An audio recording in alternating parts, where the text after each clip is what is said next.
ఎక్కడికి వెళ్ళినా శుభకార్యాన్ని చూస్తావు.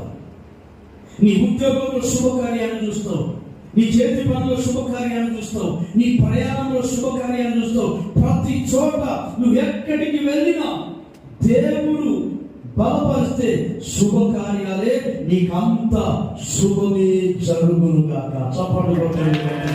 నీకంత శుభమే జరుగును గాక.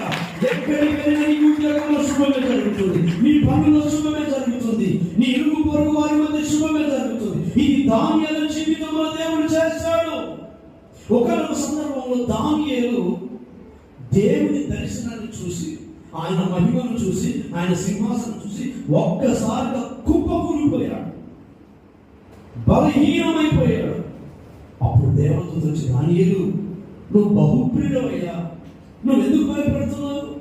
నువ్వు ధైర్యం తెచ్చుకో, నీకు ఎక్కడికి వెళ్ళినా శుభమే కలుగునుగాక. దానియేలు వాగ్దానం చేశాడు. ఆ మాట మనం చూద్దాం బిడ్డలారా. అంటే దేవుడు మొదట మనల్ని బలపరిస్తే మనకు శుభకార్యాలే జరుగుతాయి. ఆ మాట రాసుకోండి. దేవుడు మనల్ని మొదట బలపరిస్తే శుభకార్యాలు జరుగుతాయి. దానియేలు గ్రంథం 10వ అధ్యాయం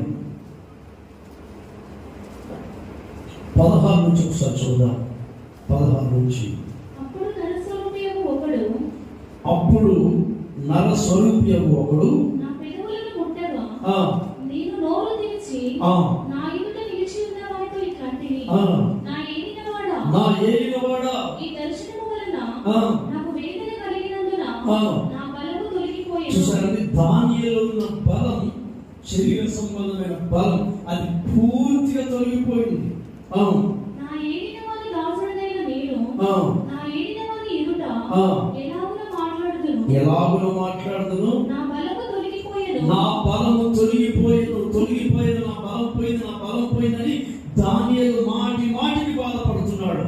అయితే ఊపిరి విడవలేక ఉన్నాను, నీవు చనిపోయే స్థితిలో ఊపిరి కూడా నాకు రావట్లేదయ్యా.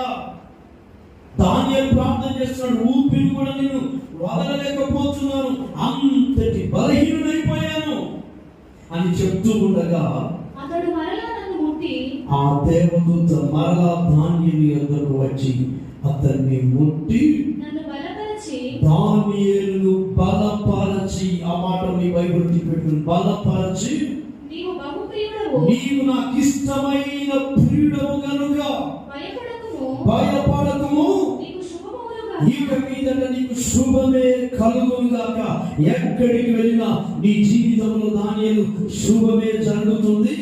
ధైర్యం తెచ్చు.